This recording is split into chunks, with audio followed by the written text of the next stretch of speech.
What's up guys, Wildman here, and in this video we're going to be taking a look at the Marvel Legends Avengers Endgame Wave Beta Ray Bill. First we're going to take a look at the box. At the front of the box you get a nice look at Beta Ray Bill in the package, along with the two Build-A-Figure pieces to complete the Hulk. And down here you get the logo for Beta Ray Bill. On the sides of the box you get some very nice artwork of Beta Ray Bill himself. And on the back again you get some very nice artwork of Beta Ray Bill. Below that you get pictures of all the rest of the figures in the wave. And up here you get a small bio on Beta Ray Bill himself. After being released from suspended animation, Beta Ray Bill is transformed by a mystical enchantment on Mjolnir that grants him the powers and costume of Thor. So let's take him out of the package and see if in fact he is better than the old Toy Biz figure. Accessories that come with Beta Ray Bill are: you get two Hulk heads that complete the Hulk Build-A-Figure. These are sculpted and painted very well. They both look a lot like Mark Ruffalo as the Hulk, which is fantastic. And next we get Stormbreaker, and this looks fantastic. Nice shiny gold paint on here. The sculpt is great. It's a fairly large hammer, and you do get the strap at the end of the hammer that he can hold for flight poses if you want to. And last we do get his cape. I do consider this an accessory, as it does come off the figure and it does give him quite a different look. This is a soft plastic. It is sculpted fairly well. I do wish Hasbro start giving us cloth capes, but for a $20 figure you can't expect too much.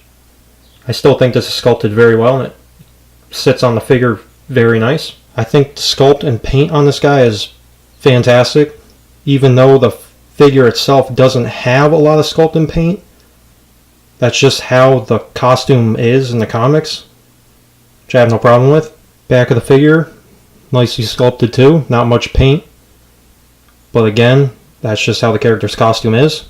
And here he is from the side. Looks very good. Before we go over articulation, I just want to point something out. The wings on the helmet are molded in a separate plastic, and they are a different color from the piece that attaches over his head, which I kind of do not like. It's not too noticeable on camera, but in person it is. It's not that big of a deal, but I kind of wish the wings were painted the same color silver as the helmet on the top. As for articulation, the head is on a ball joint. Can go really far back, which is awesome. He can look all the way down, so great head movement there. It can swivel 360 degrees. And yes, you do get a hinged jaw, which I think is awesome. The old Toy Biz figure had it. It's very nice that this one has it too. Granted, it's always nice to get multiple heads, but the fact that they put a hinge in the jaw definitely allows this figure to have more expression and is very cool. Definitely glad they put that in. Shoulders are on a ball joint. They can go up really far. This shoulder armor is a soft plastic, so it does get out of the way, which is nice. In theory, you can rotate this arm all the way around, but you're going to probably put a lot of stress on the shoulder piece, so I wouldn't advise doing that. You do have a bicep swivel, double jointed elbows to have good range. You have a swivel at the wrist, and you also have a hinge that can go forward about that far and can go back a very good amount. You do have a ball joint at the upper torso that can go forward about that much, can go back a little further, can rock side to side. It can technically rotate, but the sculpt of the armor does prevent that, but you do get a cut at the lower waist, which can let the torso rotate all the way around. You get ball joints at the upper legs that can go out that far. You have a thigh swivel, double jointed knees, a upper boot swivel, and you have a hinge at the foot that can go very far back, pretty far forward. And as always, you do have the ankle pivot. Now before we get into size comparisons real quick, because this wasn't obvious to me when I first took this figure out the package, when you take the cape off, you don't try to take it off via these shoulder pads. These are glued in to the body, and you'll risk damaging the figure if you try to rip these out or try to take these off with the cape. So what you do is, these two little silver pieces here, you just lift the part up like that. You do that on both sides, so it looks like that, and then you just pull the cape back and it slides out of the peg hole.